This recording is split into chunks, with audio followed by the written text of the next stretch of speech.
Hello, welcome to episode 46 of the Epic Film Challenge 2, 1,001 movies you must see before you die.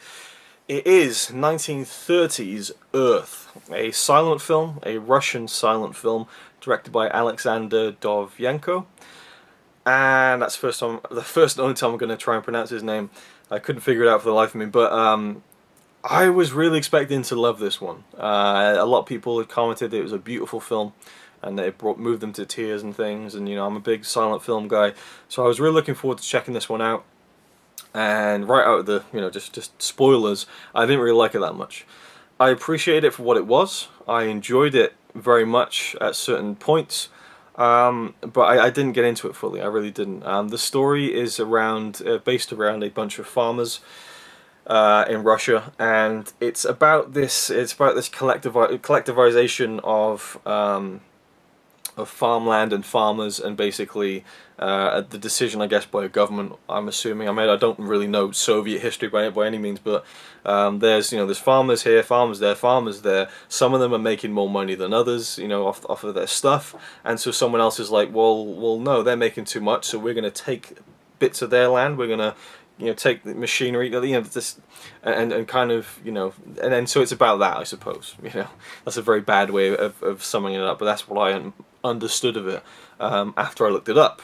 As I was watching the film, I really couldn't understand what the fuck was going on, so I had to go on Wikipedia and kind of read the plot as I was going and kind of match it. Okay, I kind of get what's going on. It made more sense. But the opening scene I thought was great. Just the way that it's shot. You see this old man dying, and I really loved the dialogue and just the performing as well, actually, in the scene with this old man dying and the idea of death and stuff. But then it just went into a whole other different film where you have, all these people arguing over the land and stuff, and it was hard to tell who was who, really. There was a couple of key characters that did stand out, but then I wasn't really entirely sure, what's his motivation again, because he looks similar. At times I felt like, I can't tell who that is. I couldn't differentiate between a couple of different characters. And it just felt the story was being told in a different way, and I appreciated that. It wasn't spoon-feeding you or anything, but at the same time I wanted to be spoon-fed at a few moments in this film. I was like, just give me something. There's a character death, and I was like, who is that? Okay, I'm guessing that's his, okay, so he's part of that family. And then there's a scene where there's a woman who's stripped completely naked, and is running around her room, and she's banging on the walls and punching the bed and stuff, and everything's on display, and it's intercut with the kind of the funeral procession, or not even a funeral, it's more like a rally of sorts. And I was like, who is she? What is she doing? I don't get it. I had to read up to find out that she was the fiance of the guy who died in the film, and it was like, oh, okay, that makes sense, but I didn't know that. I didn't remember her from earlier on in the film. I didn't remember him from earlier on in the film. It's not a long film. And so, I don't know, do I need to give this film another chance? I'm not sure. I did love the way it was filmed, I loved the way it was shot. I loved the scenes where you have all the dialogue between all the different characters, and it kept cutting between just all the faces and the close-ups. I loved it had a feeling of just capturing the kind of the movement of life in a way, or not?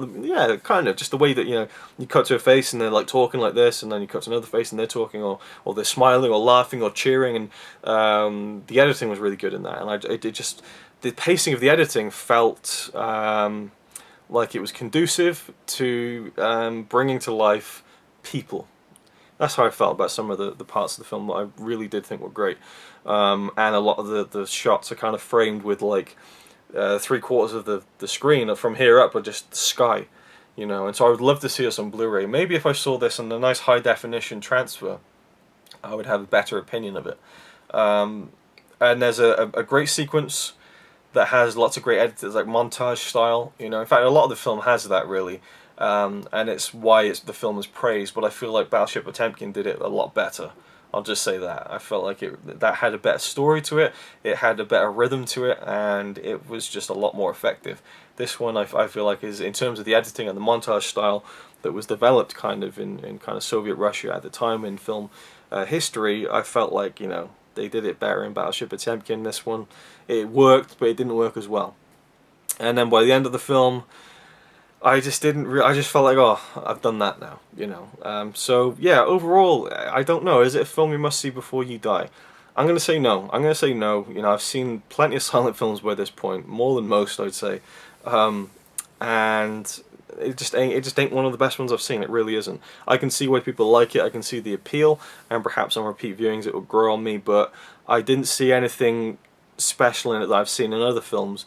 And you know, sometimes you don't need something special in the film. You don't need amazing special effects or, you know, innovative camera work or, you know, anything like that.